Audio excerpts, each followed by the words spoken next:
आज की इस पत्रकार वार्ता में प्रमुख रूप से हमारा एक स्पेसिफिक एक विषय है जिस पर हम बात करने के लिए आपके समक्ष हैं। हिमाचल प्रदेश में बहुत लंबे समय से एक परंपरा रही है कि जब बजट सत्र होता है तो बजट सत्र से पहले जो चुने हुए प्रतिनिधि हैं यानी विधायक हैं वो अपने क्षेत्र से संबंधित विकास कार्य से जुड़े हुए विषयों पर अपनी बात कर सके और बात करने के साथ साथ में कि मेरी इस बार मेरे विधानसभा क्षेत्र में प्राथमिकताएं क्या हैं, पीडब्ल्यूडी में कौन सी सड़कें बननी चाहिए, पीडब्ल्यूडी में हमको कौन सा पुल बनना चाहिए, कौन सा भवन बनना चाहिए, आईपीएच में कौन सी स्कीम्स बननी चाहिए। क्योंकि जनप्रतिनिधि होने के नाते एक चुने हुए विधायक के पास जमीनी जानकारी होती है। इस जानकारी के आधार पर लोगों के साथ में जनप्रतिनिधि वहां पर जो और होते हैं, जो पंचायती राज संस्थाओं के चुने हुए प्रतिनिधि होते हैं, उनके माध्यम से जो सुझाव आते हैं कि हमारे इस इलाके के लिए इस योजना के माध्यम से आप अपनी बात विधायक प्राथमिकता में कहते हुए बजट का प्रावधान करें।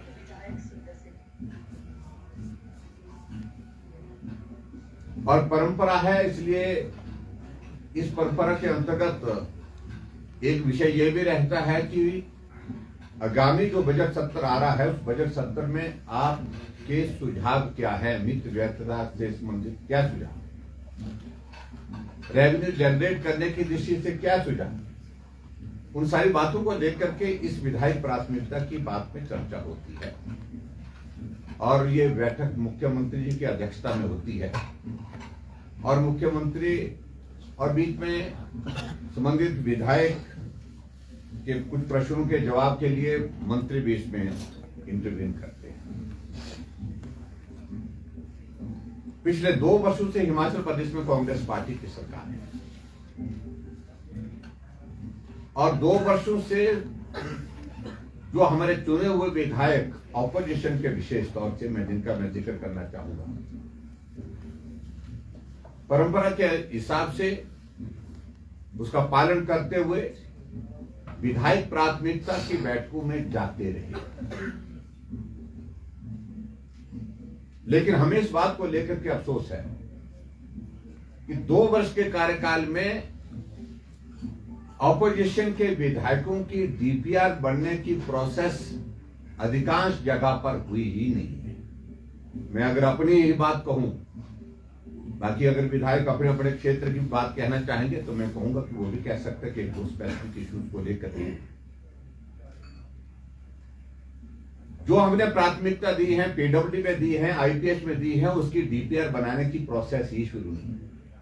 और 2 वर्ष कार्यकाल कांग्रेस का पूरा हो चुका है, कांग्रेस की सरकार का पूरा हो चुका है। ये तीसरी विधायक प्राथमिकता की बैठक है। जब आपको डीपीआर ही नहीं बनानी तो निश्चित रूप से उसके बाद फिर विधायकों के कहने पर काम कैसे हो। और उससे आगे बढ़कर के एक और चीज को लेकर के हिमाचल प्रदेश में एक नई परंपरा कि डीपीआर जो बन करके तैयार हो भी गई है पिछली, उसमें भी लिस्ट बना करके मुख्यमंत्री के सामने प्रस्तुत की जा रही है कौन सी डीपीआर हमको नाबार्ड के सामने पेश करनी है, नाबार्ड को फॉरवर्ड करनी है। और उसमें फिर जो है भारतीय जनता पार्टी यानी कि विपक्ष के विधायकों के जो डीपीआर बनी है उनके सामने कांटा लगता है और सिर्फ कांग्रेस के विधायकों की, और कांग्रेस के विधायकों में से भी उन विधायकों के लिए प्राथमिकताएं तय हो रही है जो मुख्यमंत्री के करीब है, नजदीक है। उनकी स्कीमों के सामने टिक लगता है। और बहुत सारे कांग्रेस के विधायक, जब हमने पिछले कल ये फैसला किया कि हम नहीं जाएंगे, तो कांग्रेस के भी बहुत सारे विधायक ऐसे हैं जो संपर्क कर रहे हैं कि हमारी भी स्थिति ऐसी ही है जैसी स्थिति आपकी है।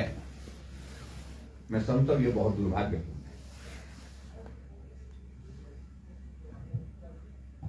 जब मुख्यमंत्री विपक्ष में हुआ करते थे तो विधायक इंस्टीट्यूशन की बहुत लंबी लंबी बातें करते थे। विधायकों के लिए ये होना चाहिए, विधायकों के लिए वो होना चाहिए, विधायकों के जो प्रेरोगेटिव जो है उनको स्ट्रेंथन करना चाहिए, हमको एक मंच पर सारी चीजों को छोड़ करके काम करना चाहिए। लेकिन बहुत निराशा है, बहुत दुर्भाग्यपूर्ण परिस्थिति है हमारे सामने। अगर विधायक इंस्टीट्यूशन को पूरी तरह से बर्बाद अगर किया है तो वर्तमान की सरकार ने।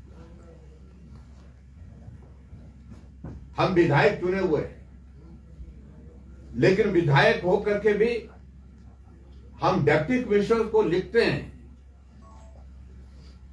कि मेरे विधानसभा क्षेत्र की इस स्कीम के लिए आप पैसा स्वीकृत करिए, लेकिन हमारे कहने पर पैसा स्वीकृत होता नहीं है।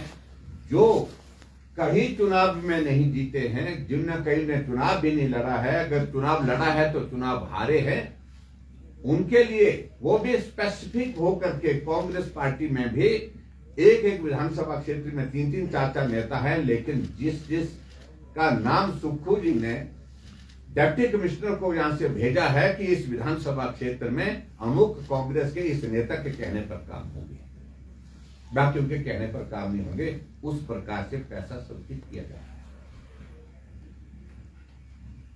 है। एक तरह से विधायकों को अपमानित करने का यह क्रम जो है लगातार चला हुआ है। और हम जाते इस बात को लेकर के हैरान होते हैं, कांग्रेस के वो लोग जो किसी दायित्व पर, सरकारी दायित्व पर नहीं, लेकिन अधिकारियों की बैठक ले रहे हैं, अधिकारियों को कार्यक्रम में बुला रहे हैं, टूर्नामेंट का उद्घाटन कर रहे हैं,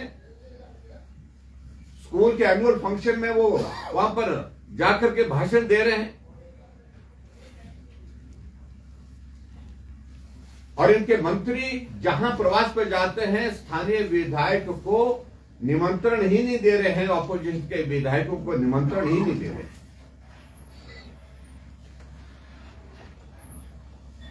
हम भी सरकार में 5 वर्ष रहे तो 5 वर्षों में हमने एक चीज को देखा, जहां मंत्री जाता था हमारे चुने हुए विधायकों को, वहां पर चाहे कांग्रेस पार्टी का है, उनको सूचना जाती थी, कार्ड जाता था, इन्विटेशन जाता था प्रोग्राम का, उसके बाद उनको आने के लिए आग्रह भी करता था। कई जगह तो मंत्री और मैं व्यक्तिगत रूप से भी जहां जाता था वहां उनको बुलाने के लिए, निमंत्रण के लिए फोन करता था, लेकिन ये परंपरा समाप्त हो गई। लोकतांत्रिक मूल्य की अगर हम बात कहें तो मैं समझता हूं कि इससे बड़ा दुर्भाग्यपूर्ण परिस्थिति हमने आज से पहले नहीं देखी। हम पिछले कई सालों से व्यवस्थाओं का दौर देख रहे हैं, लेकिन विधायकों के लिए हमेशा, विधायक के लिए मुख्यमंत्री के दिल में, क्योंकि ये मेरे बराबर का, क्योंकि मैं भी एक विधायक हूं, मुख्यमंत्री भी विधायक होता हूं, मैंने इस भाव को हमेशा रखा।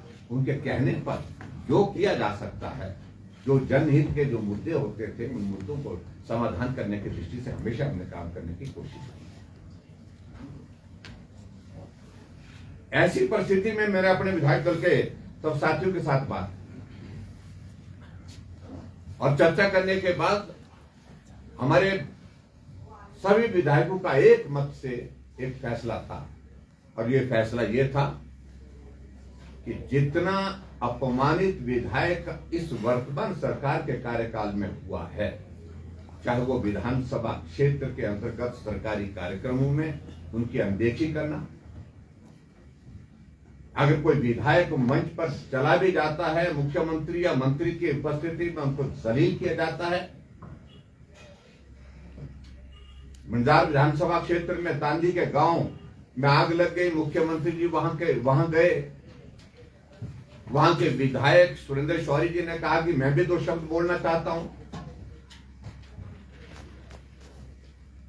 लेकिन कांग्रेस का एक नेता था जिसका नाम भाषण देने के लिए वहां पर रख दिया गया था, लेकिन बाद में मुख्यमंत्री ने कहा कि कोई नहीं बोलेगा। विधायक को बोलने का मौका नहीं दिया।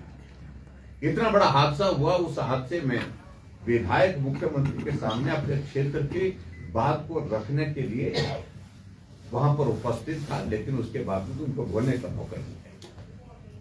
मैं समझता हूं ये दुर्भाग्यपूर्ण परिस्थिति। मैं इसलिए इस बात का मैं जिक्र कर रहा हूं। मैं आदरणीय धूमल जी के सरकार के दौरान में मैंने एक नहीं अनेकों जगह मंच पर देखा कि विधायक सरकारी कार्यक्रम में आया तो सरकारी कार्यक्रम में वो बोलता था मंच से। मैं वीरभद्र सिंह जी को भी देखता था। मेरे विधानसभा क्षेत्र में वीरभद्र सिंह जी आए, मैं उनका स्वागत करने के लिए गया। स्वागत करने के बाद मैं अपने गाड़ी की तरफ मुड़ने लगा तो उन्होंने कहा आप कहां जा रहे हैं? मैंने कहा कि आपका कार्यक्रम जो रखा गया है उस कार्यक्रम में आपने आपके यहाँ के स्थानीय लोगों ने कहा कि कांग्रेस का महासम्मेलन है इसमें, तो हम कैसे जाएंगे?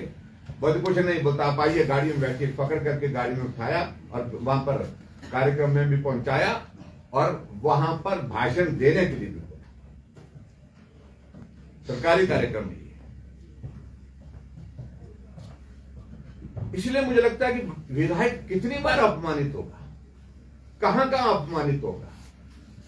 मैं अपने विधानसभा क्षेत्र का उदाहरण देता हूं। मैंने हॉर्टिकल्चर और फॉरेस्ट्री का एक कॉलेज खोला अपने विधानसभा क्षेत्र में। 205 बीघा जमीन दी, सुप्रीम कोर्ट से फॉरेस्ट्री क्लियरेंस लाई और उसके बाद 10 करोड़ रुपए दे करके मैंने उसके एक ब्लॉक का एडमिनिस्ट्रेटिव ब्लॉक का शिलान्यास किया। टेंडर हुआ, टेंडर अवार्ड हो गया, लेकिन तब तक के लिए सरकार कांग्रेस की बन गई और कांग्रेस की सरकार बनने के बाद आदेश हुआ कि यह टेंडर जो है रोक दिया गया। टेंडर रोक दिया गया। 2 साल बीत गए। पॉलिटिकल मिनिस्टर को यहां से भेजा गया, तुम जाकर के इंस्पेक्शन करके आओ, वहां से रिपोर्ट उल्टी सीधी बना करके आओ। 4 बैच वहां पर कॉलेज में निकल चुके हैं, उसके बावजूद भी वहां पर काम शुरू नहीं किया। अभी हाल ही में कुछ दिन पहले जो 10 करोड़ रुपए बजट वहां पर दिया गया था जो टेंडर के लिए, जो पीडब्ल्यू डिपार्टमेंट के पास जमा था, वो पैसा वापिस दे दिया। मैंने बतौर मुख्यमंत्री उसका शिलान्यास किया। ऐसे एक नहीं अनेकों उदाहरण। और उसी तरह से मेरे विधानसभा क्षेत्र के अंतर्गत एक चुनाव में पुल है जिसके लिए बजट प्रावधान किया, काम शिलान्यास एज मुख्यमंत्री किया मैंने। और बतौर मुख्यमंत्री शिलान्यास करने के बाद काम शुरू, टेंडर हुआ, टेंडर होने के बाद काम शुरू हुआ, काम शुरू होने के बाद एक अबैटमेंट बन करके जो तैयार हुई पड़ी है 2 साल पहले, लेकिन जब से सरकार बनी दूसरे साइड की अबैटमेंट अभी तक जो है कुछ काम शुरू नहीं किया, उसका पैसा रुक गया।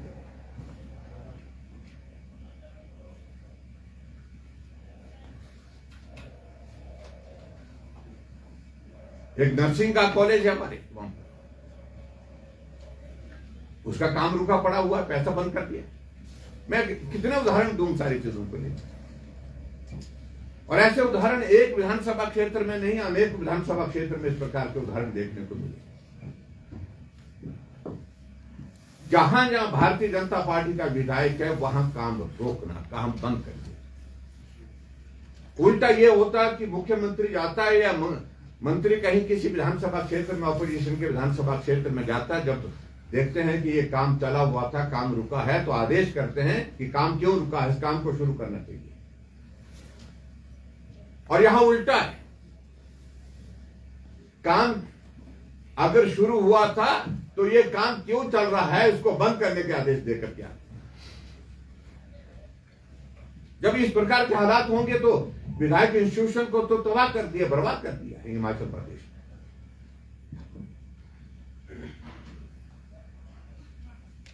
ये पहली बार हिमाचल प्रदेश में हम देख रहे हैं कि विधायकों के ऊपर मामले दर्ज किए गए हैं। 8-8 घंटे तक विधायकों को बिठा करके थाने में वहां पर जो है जलील किया जा रहा है। आज से पहले कभी नहीं।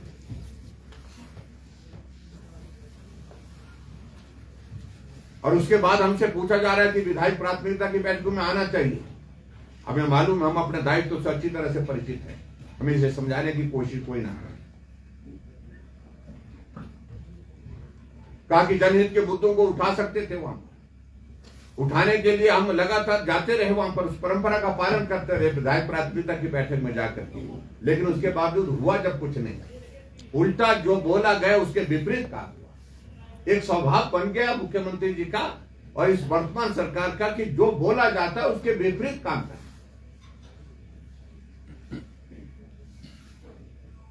और ऐसी सूरत में हमारी पार्टी के सभी वरिष्ठ नेताओं के साथ में चर्चा करने के पश्चात और पूरे विधायक दल के अपने साथियों के साथ भारतीय जनता पार्टी ने तय किया कि अभी 3 और 4 तारीख को जो विधायक प्राथमिकता की जो बैठकें हैं जो शिमला में आज से शुरू हुई हैं, हम अब की बार इन विधायक प्राथमिकता की बैठकों में हिस्सा नहीं लेंगे, इसका बहिष्कार करेंगे। और वजह मैंने आपके सामने बड़ी विस्तार से मुझे लगता कि सारी एक्सप्लेन कर दी है।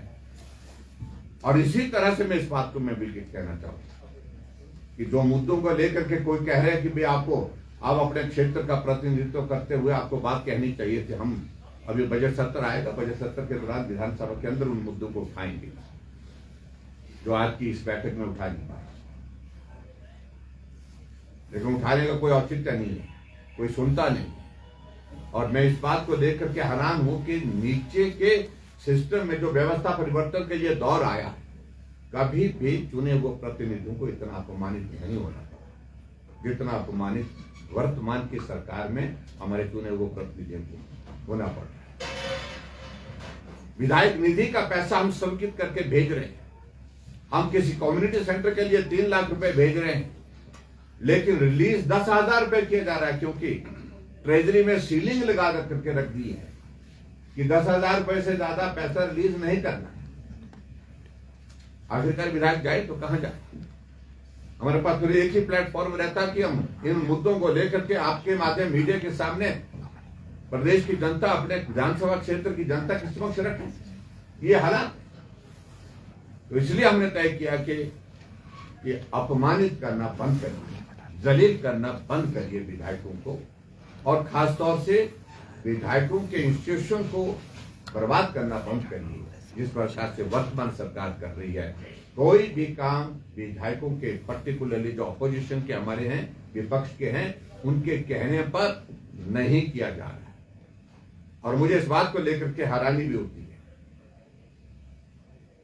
कि मैंने 3 बार यहां से मुख्यमंत्री को पत्र लिख करके मुख्यमंत्री राहत कोष के लिए किसी बीमार को मदद करने के लिए पत्र लिखे, लेकिन कोई पैसा स्वीकृत नहीं हुआ। मैं भी 5 साल रहा और मुझे पूरे मुख्यमंत्री की ओर से जो भी पत्र आता था, विशेष तौर से किसी को मदद करने के लिए, किसी गरीब को किसी का इलाज के लिए मदद करने के लिए, मैं तत्काल उस पैसे को स्वीकृत करता था। जितना बोला होता था, जो एस्टीमेट होता था, बिल होते थे जिसमें लगे हुए, उसके मुताबिक। तो इसलिए मुझे लगता है कि ये सारी चीजों को लेकर के भारतीय जनता पार्टी का ये फैसला हमने बहुत पीड़ा के साथ ही हमको ये फैसला लेना पड़ा। लेकिन आखिरकार विधायक की गरिमा है, विधायक एक चुना हुआ प्रतिनिधि होता है, जनता का प्रतिनिधि होने के नाते उसका अपने इलाके में भी सम्मान है। उसको बार बार इस तरह से अपमानित करना ये बर्दाश्त नहीं हो सकता। इसलिए भारतीय जनता पार्टी ने तय किया कि हम इस विधायक प्राथमिकता की बैठक में नहीं जाएंगे, हम इसका बहिष्कार करेंगे। मित्रों, मेरी ओर से तो इतनी बात है। मैं तो सारे विषय को लेकर के, यहाँ हमारे विधायक भी बैठे हैं, अगर किसी ने कोई अपने विधानसभा क्षेत्र से संबंधित कोई बात कहनी है तो मुझे लगता है कि प्रमुख रूप से हो गई। हाँ, तो कुल मिलाकर के हमारा कहना सिर्फ आज के विषय पर पूरा होता है। बहुत बहुत धन्यवाद। Thank you very much. साहब, आपने कहा विधायक भी अपमानित हो रहे थे, सत्ता पक्ष के भी आपने कहा विधायक सत्ता पक्ष के भी हो, तो जनता की हालत में होगी, क्योंकि विधायकों की स्थिति आप कह रहे हैं, तो जनता, क्योंकि जनता की आवाज विपक्ष होती है, जनता की 2 साल में तो क्या हालत है? देखो, जनता इस बात को अनुभव कर रही है, महसूस कर रही है कि ऐसा दौर कभी देखा नहीं जब सारे काम रोकने की 2 साल के कार्यकाल पूरा होने के बावजूद भी अभी तक वो प्रक्रिया समाप्त नहीं हुई है। जहां भी लगता है कि इसको रोको उसको रोको, सब काम रोके हुए हैं, बंद किए हुए हैं। विधायक प्राथमिकता का विषय तो मैंने बड़ा स्पष्ट कर दिया, लेकिन जनता सबसे ज्यादा इसमें प्रभावित हो रही है, जनता सबसे ज्यादा इसमें पिस रही है, क्योंकि उनकी जेन्युइन काम भी नहीं हो पा रहा। ठाकुर साहब, जैसे कि आपने जानकारी दी या प्राथमिकता विधायकों की तो बैठक में नहीं कर रही, और कांग्रेस के विधायक भी आपसे ये कह रहे हैं हमारी स्थिति नहीं है। तो ऐसे में जब सरकार की आर्थिक स्थिति भी खराब है, तो ये आप जवाब तो नहीं बना रहे हैं इनको कांग्रेस सरकार के लास्ट टाइम किए हैं? नहीं, देखिए, हमारी ओर से तो इस प्रकार का कोई प्रयास नहीं है। हमारे हमने पहले भी अटेम्प्ट नहीं किया था, वो अटेम्प्ट अपनी ओर से ही हो गया था उनका, जो जिसको बोलते हैं सेल्फ ग्रोथ किया था एक तरह का। तो मैं तो यही कहूँगा, हम कांग्रेस पार्टी की सरकार को चलाने का जिम्मा हमारा नहीं है। हमारी भूमिका विपक्ष के नाते है। जहाँ गलत होगा तो हम बोलेंगे, डंके की चोट पर बोलेंगे, विधानसभा के अंदर बोलेंगे, विधानसभा के बाहर बोलेंगे, लोगों के बीच में। सर, ये जो प्राथमिकता बैठकों का तो विरोध किया, लेकिन जो कमीशन में प्राथमिकता देंगे, जो 5 प्राथमिकता मांगी प्लानिंग डिपार्टमेंट, इस सारी बात को लेकर के विधायक दल की बैठक हमारी सेशन के दौरान होगी, तो उस वक्त हम विचार करेंगे देने।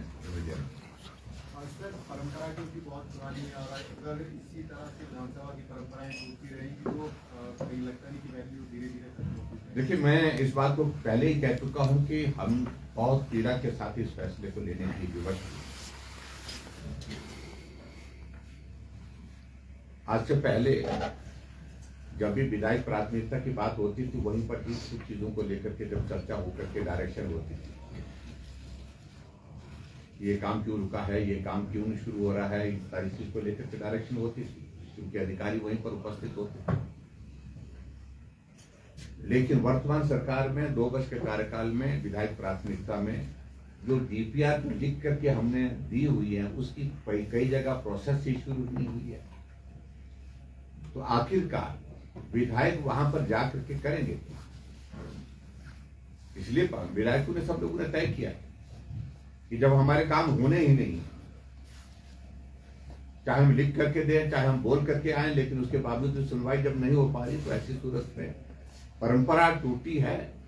इस बात को हमें भी खेद है, लेकिन परंपरा टूटने की कोई एक व्यवस्था है, वो हमारे सामने, जिसका मैंने जिक्र किया। कह रहे हैं कि सरकार साथ नहीं दे रही है विकास के लिए, अगर वो लोग कह रहे हैं कि केंद्र से हमको पैसा नहीं आ रहा है, तो कितना सहमत है सर? देखिए, ऐसा है कि प्रदेश में सरकार कांग्रेस पार्टी की 2 सालों से यही रोना पड़ रहा है। मुख्यमंत्री विशेष तौर से इसी बात को जिक्र करते हैं। जब व्यक्ति अपने आप कोई काम नहीं कर पाता है, तो बहुत आसान तरीका होता है कि उसका ठीकरा जो है दूसरे किसी से छोड़ा जाता है। हम देख रहे हैं कि पिछले 2 साल से कांग्रेस की सरकार हिमाचल प्रदेश में है, लेकिन अभी तक रोना यही है कि जयराम ठाकुर ने लोन दे रखा, जैसा कि उन्होंने कोई लोन लिया ही नहीं। जैसे कि कांग्रेस की सरकार जब सत्ता से बाहर 2017 में हुई थी, जैसे वो हमको जो है नो ड्यूज सर्टिफिकेट दे करके गई थी कि कोई लेन देन बचा नहीं है, हमने सारा कुछ अदा कर दिया है। और दूसरा उनका एक ही है कि अच्छा तरीका है, जब हम काम करने की स्थिति में नहीं हो पा रहे हैं, तो काम करने की स्थिति में नहीं हो पा रहे हैं, तो एक चीज बहुत सरल और आसान लगती है कि केंद्र मदद नहीं कर रहा है, केंद्र मदद नहीं कर रहा है, केंद्र पर मोदी जी पैसा नहीं दे रहा है। उनको ये जानकारी होनी चाहिए, केंद्र पैसा दे रहा है, और केंद्र की मदद से हिमाचल प्रदेश की सरकार चल रही है, और केंद्र के पैसे का कितना किस प्रकार से दुरुपयोग हो रहा है, इसकी कल्पना नहीं की जा सकती, जो आज से पहले कभी हुआ नहीं। और मैं आपकी जानकारी के लिए बता रहा हूं, चाहे वो रेलवे का है, रेलवे बोर्ड के चेयरमैन को लिखना पड़ा, चीफ सेक्रेटरी को, कि स्टेट शेयर कम से कम दे, आप जो स्टेट शेयर बनता है उसको जमा करिए, हम अपना पैसा, जो केंद्र का पैसा जितना लगाना था हम लगा चुके, उससे ज्यादा लगा चुके। ऐसा ही मनरेगा की स्थिति है, ऐसा ही हमारी जितनी सेंटर स्पॉन्सर्ड स्कीम्स की स्थिति है आज की तारीख में, जिसमें केंद्र पैसा दे रहा है, लेकिन स्टेट अपना स्टेट का शेयर उसको ही जमा नहीं कर रहे। ये स्थिति है आज की तारीख में। और हैरानी की बात, जब ये इस बात को बोलते हैं, आपकी जानकारी के लिए हिमाचल प्रदेश में सेंटर से जो प्रदेश सरकार के लिए जो स्पेशल असिस्टेंस मिलती है, स्टेट के लिए मिलती है, सेंट्रल असिस्टेंस मिलती है, 1000 करोड़ रुपए से ज्यादा दे चुके हैं। और जो पैसा स्पेसिफिक होकर के इंफ्रास्ट्रक्चर को डेवलप करने के लिए जो यहां से भेजा जाता है कि ये स्कीम बनानी है, ये काम करना है, उसके अगेंस्ट पैसा दिया जाता है। लेकिन दुर्भाग्य ये है कि वो पैसा हिमाचल प्रदेश में कर्मचारियों की सैलरी और पेंशन देने में खर्च किया जा रहा है, जो कि नहीं किया जा सकता। मेरी जानकारी के मुताबिक, मेरी सूचना के मुताबिक, अगर आपने पूछ ही लिया, 278 करोड़ रुपए हिमाचल प्रदेश में जो स्पेशल असिस्टेंस का जो है, इन्होंने जाकर के HRTC को दिया गया, डिपार्टमेंट को दिया गया, ट्रांसपोर्ट डिपार्टमेंट को दिया गया, और फिर ट्रांसपोर्ट डिपार्टमेंट ने इसको ट्रांसफर करके जो है IDD को दिया गया, जो इंफ्रास्ट्रक्चर डेवलपमेंट बोर्ड है उसको दिया गया। और उसके बाद इसी पैसे की अलग अलग किस्तें निकाल करके ये पैसा जहां लगना था, जिसमें बसें खरीदनी थी, इसमें और भी बहुत सारी चीजें उसमें जो करने की थी, वो ना करके इस पैसे का इस्तेमाल हिमाचल प्रदेश में कर्मचारियों की सैलरी देने के लिए किया गया, जो नियम के अनुसार किया नहीं जा सकता। पेंशन देने के लिए किया गया। और ये सारी चीजों को लेकर के मैं समझता हूं कि एक जगह में आपकी जानकारी के लिए जो पैसा यहाँ पर अलग अलग मदों में केंद्र सरकार से आया है, उस पैसे को भी दाएं बाएं से रूट करके जो है डाइवर्ट करके कर्मचारियों की सैलरी और पेंशन देने में खर्च किया जा रहा है। चाहे वो CRF का पैसा है, चाहे इसके अलावा जो है वो दूसरा पैसा है, चाहे वो जो केंद्र स्पॉन्सर्ड स्कीम्स का आया है, तो उसमें ये स्थिति, ये तो मैंने उदाहरण आपको बताया कि 278 करोड़ का जो पैसा जो है, जो स्पेशल असिस्टेंस के तहत एक डिपार्टमेंट को दिया गया, उस पैसे को इस प्रकार से कर्मचारियों की सैलरी और पेंशन देने के लिए खर्च किया जा रहा है। Thank you. आपने एक बात कही थी कि मुख्यमंत्री जो है वो विधायकी के इंस्टीट्यूशन को समाप्त करने में लगे हैं। दूसरा बिंदु आपका ये था कि ऐसे बहुत से विधायक हैं जिनको जांच में शामिल किया गया है और घंटों तक उनको थाने में बिठाया जा रहा है। तीसरा आपका विषय ये था कि विपक्ष जो सरकार के विधायक हैं वो भी कह रहे हैं हमारे भी काम नहीं हो रहे हैं। इन सब पर आपकी प्रधानमंत्री से मुलाकात मायने कुछ और समझे जाएंगे इसके? देखिए, जहाँ प्रधानमंत्री जी से जो भी बातें होती है वो आपके काम की होती नहीं, यहाँ बताने की होती नहीं। जनरल हम डेवलपमेंट के सारे बात को लेकर के प्रधानमंत्री जी से बात हुई। मैं कभी भी शिकायत लगाने के लिए नहीं जाता हूँ। हिमाचल प्रदेश में राजनीतिक परिस्थिति पर स्वाभाविक रूप से चर्चा होती है, विकास के मुद्दे पर स्वाभाविक रूप से चर्चा होती है। हमने कहा कि नहीं, देखिए, इस बात को कह रहे हैं, मुझे लगता है कि इसकी लड़ाई हम प्रधानमंत्री जी के माध्यम से न लड़के हम स्वयं लड़ेंगे। बातें बहुत हुई है, लेकिन सर IPS और जो IAS है उनको लेने से भी मना किया है सरकार ने। इसको किस तरह से देख रहे हैं? क्या स्टेट को नुकसान होगा या आर्थिक कंडीशन की? तो मैं समझता हूँ कि इसमें कोई बड़ी वाहवाही वाला कोई काम इस प्रकार करना। हर बार जो हिमाचल प्रदेश को IAS के कितने लोग मिलते हैं? 2 मिलते हैं, 3 मिलते हैं, पीछे एक बैच में 4 तक भी आए। तो मुझे लगता है कि इस सारी चीज को लेकर के वो अनावश्यक रूप से एक माहौल खड़ा करने की कोशिश कर रहे हैं। लेकिन पहली बात तो, अगर आप पैसे की खर्च करने की बात होती है तो CPS आपने 2 साल तक चलाए रखे, कैबिनेट के दर्जे के साथ चलाए रखे, और उनकी कुर्सी के लिए जब चुनौती हाई कोर्ट में हुई तो करोड़ों रुपए आपने खर्च कर चुके हैं। वहां पर सुप्रीम कोर्ट में भी आपने एक दिन की 2 करोड़ रुपए की फीस दी है वकीलों की। अभी तक 10 करोड़ रुपए से ज्यादा खर्च कर चुके हैं उनकी कुर्सी को बचाने के लिए। अभी तक, अभी आने वाले समय में फिर से अभी उस दिशा में प्रयत्न किए जा रहे हैं। क्या इसको फिजूल खर्ची नहीं बोलेंगे? क्या आपको लगता है कि आर्थिक संकट है प्रदेश के? मैं यहीं से शुरुआत करता, पहले ही तय करते कि CPS नहीं लगाते। हमने नहीं लगाए, कैबिनेट दर्जे के साथ बहुत सारे लोग लगे हैं, वो लगे हुए हैं सारी चीजों को लेकर के। मैं सारी चीजों को लेकर के अब बार बार कहने नहीं चाह रहा हूँ, लेकिन आखिरकार कटौती करने के लिए, टैक्सेस लगाने के लिए जो ऐसी जगह तलाश की जा रही है, जिसमें ना तो रेवेन्यू बहुत ज्यादा आएगा और ना ही प्रदेश के विकास के लिए बहुत ज्यादा जो है गुंजाइश निकल पाएगी। सर आपने कहा कि कांग्रेस के विधायक नाराज है सरकार से, इधर शरद धवाला जी भी नाराज चल रहे हैं। मंडल में कई लोग कई जगह जहाँ पर देखिए ऐसा है कि भारतीय जनता पार्टी एक अनुशासित पार्टी है और निश्चित रूप से मैं समझता हूँ कि जो बात कहने का अधिकार है प्लेटफॉर्म पार्टी का है, वहाँ पर बात कहें और ऐसे सार्वजनिक पर बात करने का स्वभाव कभी इस प्रकार से जो है वो पार्टी मैं पॉइंटर लिख लिया साथ में ना, फिर बंद फीड करना डालूंगा, होगा पार्टी को एक गोली निश्चित चल रूप जाएगी। से। और उनको पार्टी ने पूरा सम्मान दिया जब चुनाव लड़ करके वो नहीं जीत पाए आईपीआर से ही आएंगे ना शॉर्ट्स, तब भी उनको कैबिनेट के दर्जे के साथ सम्मान दिया गया है। थोड़ा उनको संयम करना तो चाहिए अगर पहले आ जाएगी और तो मैं मैं इतना देखता ही हूँ कहूंगा ना। कि पार्टी के प्लेटफॉर्म पर जब भी बात कहनी है वो कहें, लेकिन सार्वजनिक मुद्दों पर बात करने पर परहेज करना पड़ेगा। सर जो सेंट्रल फंड की आपने बात की, अब वो हिमाचल को मिल रहा है आप कह रहे हैं, और जो पैसा है उसका वो सैलरी और पेंशन में दिया जा रहा है आप ये कह रहे हैं, तो शायद सैलरी और पेंशन के लाले पड़े हैं अभी वर्तमान? बिल्कुल लाले पड़े हैं, पूरी तरह से लाले पड़े हैं और ये लाले आज से नहीं अब पिछले 2 साल से पड़े हैं और आने वाले समय में और लाले पड़ने वाले। Thank you. Thank you please, thank you very much, thank you.